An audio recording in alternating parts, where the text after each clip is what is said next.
Pessoal, tudo bom? Estou fazendo essa audioaula para vocês, para a gente poder passar algumas informações importantes que eu já postei na semana passada e para vocês darem continuidade nos desenhos, tá bom? Eu fiquei muito feliz com a entrega que vocês fizeram nas duas turmas. Eu achei que a área de lazer lá, que vocês se desenharam a planta, está muito bem desenhado. A única coisa, no geral, para vocês ficarem um pouquinho mais atentos é o seguinte: lembra, na planta, eu vou mostrar aqui hoje, nesse slide para vocês, a gente tem basicamente 3 espessuras de linha.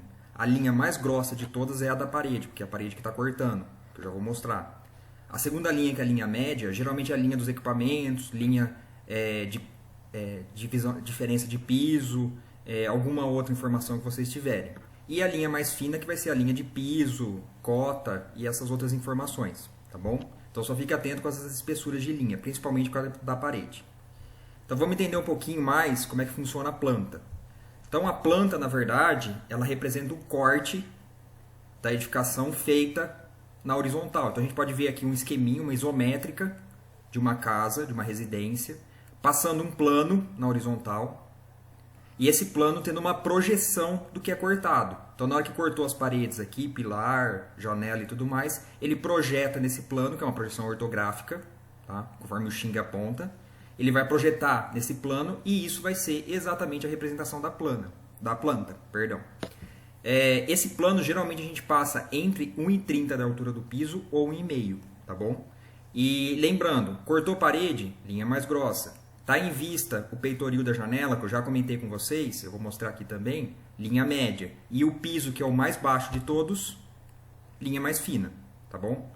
Para identificar, a gente sempre tem que começar com o nome de planta. Isso daqui está lá na NBR, de representação gráfica de projeto, tá? Projeto arquitetônico.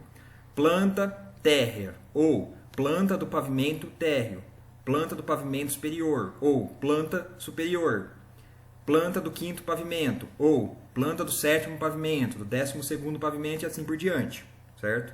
Então ela sempre tem que ser identificada com o nome piso ou pavimento, como está aqui embaixo, de acordo com a norma.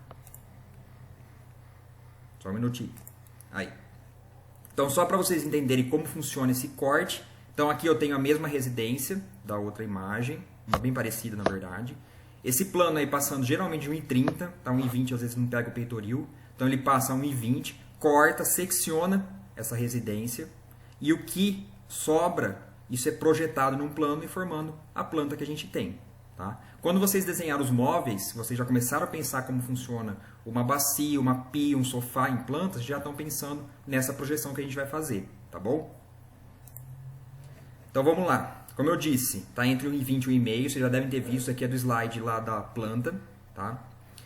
Deve demonstrar a configuração das paredes, pilares, a forma e a dimensão dos ambientes, obviamente a planta que define o tamanho do ambiente, a abertura de janelas, portas, a conexão entre os cômodos, que geralmente são as circulações, as áreas internas e áreas externas. Tá? No caso, a planta ela não mostra de jeito, não tem nem como mostrar a altura dos elementos. Então, a altura de uma janela vai aparecer aonde? No corte ou na elevação. Tá bom?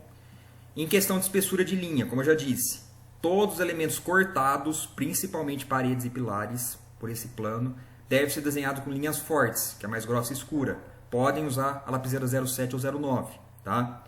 O que está abaixo disso deve ser desenhado em vista, que são geralmente os equipamentos, bancada, bacia, privada e tudo mais. Vai ser desenhado com linha média. E as cotas e elementos secundários, como a chura, algum layout, o sofá, isso pode ser feito com uma linha um pouco mais fina. Tá? Que são, na verdade, informações não tão essenciais como as informações construtivas, que são essas daqui. Tá? Vocês vão ver no exemplo como é que funciona isso. Então, quais são os elementos construtivos? Está lá naquela aula que eu já postei de planta para vocês. Então, vamos retomar aqui.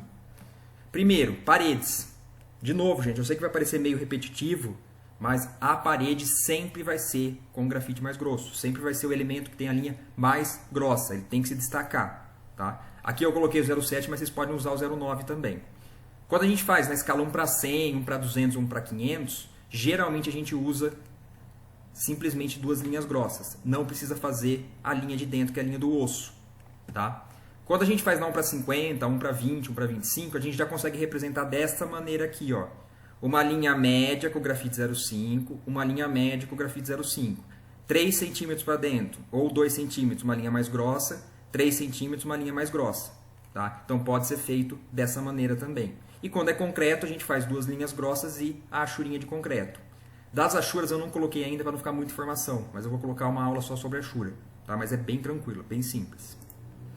Então vamos lá, da parede. A gente vai ter 2 tipos de parede. No desenho que vocês têm que fazer agora, inclusive, vai ter esses 2 tipos. A parede que a gente chama de meio tijolo, que ela tem daqui até aqui 15 centímetros, ou a parede de um tijolo, daqui até aqui 25 centímetros. Isso é o padrão brasileiro, tá? Quando a gente está falando de alvenaria. Ah, mas minha parede é de gesso. Se eu tiver alguma parede de gesso, aí ela pode ser menor, ela pode ter 10 ou 8 centímetros de espessura, tá? Pilar, por exemplo, um pilar de 30 por 30, ele pode ser representado com uma linha fina e uma linha grossa. Mesma coisa se for um pilar redondo, tá? Lembrando, padrão, essa distância aqui, ó, dessa linha mais fina para essa linha mais grossa de dentro, a gente faz com 3. Ela teria 2,5 cm, só que não tem como fazer isso numa escala 1 para 50. A gente não consegue pegar essa medida. Então a gente usa essa medida de 3 centímetros, tá bom? Então aqui, ó, um exemplo. A gente tem parede, com uma linha mais grossa, parede. Essa linha mais fina, que seria uma linha média, é a soleira da porta. Então é onde tem o piso da porta, que passa de um lado para o outro. A gente vai ter a marcação dele aqui com uma linha média. Essa folha e essa folha que vocês estão vendo da porta aqui, e essa folha da janela, ela é o vidro e ela está cortando. Então a gente usa uma linha mais grossa também. Tá? E o resto com linha média. E aqui como se fosse um peitoril, uma mureta. Que o corte da planta não passa, porque ela é baixa. Então a gente usa aí um grafite 0,5 um pouco mais leve. Tá bom? As portas, que eu já passei algumas para vocês. Então eu deixei os modelinhos mais básicos. Tá? Então eu vou ter parede, parede. A porta de abrir. Esse desenho é um desenho padrão, vocês podem incrementar isso, mas isso já é suficiente. Tá? Que a gente faz a folha com 0,5, geralmente aqui com 3 centímetros, essa espessura da folha. E o arco de abrir a folha, como ele é um elemento informativo, a gente faz com um grafite fino, que é o 0,3. Tá? Pivotante, mesma coisa. A folha, geralmente a gente marca o eixo onde gira, onde pivota a porta.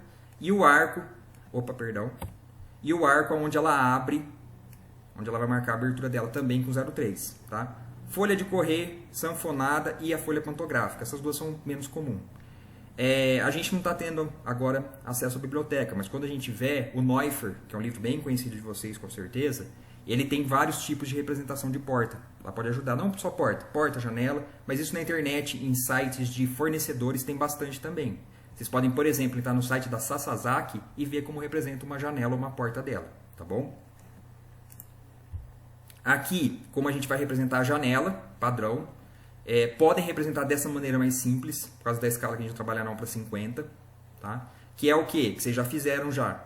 Uma linha 0,3 marcando o peitoril ou a soleira e um grafite 0,5 marcando o vidro que está cortando. Ah, eu quero incrementar esse desenho. Pode fazer um batente de 5, um batente de 5 e um peitorilzinho de 0,3 também, tá? Mas esse formato é o mais básico e funciona bem, tá bom? Os equipamentos que a gente já desenhou, vocês vão desenhar tudo com 0,5. Não façam muita força no 0,5, senão ele vai ficar parecendo uma linha muito grossa. Pode ser um 0,5 mais leve, para não chamar tanta atenção, tá? E alguns elementos não visíveis, eu vou mostrar isso depois no outro vídeo na planta, tá? A projeção do telhado, por exemplo, a projeção da cobertura. Então o telhado ele avança 50 centímetros, eu deixo ele tracejado, ou se não, eu tenho uma janela que está muito no alto, eu não enxergo no meu corte, eu posso fazer ela tracejada. Uma caixa d'água, um reservatório superior, eu deixo ele tracejado. Um buraco no teto que serve de iluminação zenital, também eu deixo ele tracejado, tá bem? Pessoal, esse foi os elementos principais. Eu vou gravar mais um áudio-vídeo para vocês. Esse próximo áudio-vídeo, na verdade, eu vou mostrar a planta, explicar elemento por elemento como é que vocês vão representar, tá? Importante, para essa primeira etapa, desenhar parede, porta e janela. Tá? Não precisa colocar todas as informações nessa primeira semana. Na semana seguinte, eu vou explicar como faz o corte. E a partir do corte, a gente começa a detalhar essa planta e detalhar o corte também, tá? Os fóruns vão estar abertos. O meu e-mail está disponível, fiquem à vontade, podem mandar qualquer dúvida, tá? Eu sempre vou responder o mais rápido possível. Eu espero estar aí ajudando vocês. E parabéns pela entrega anterior, para todo mundo. Tá? Obrigado.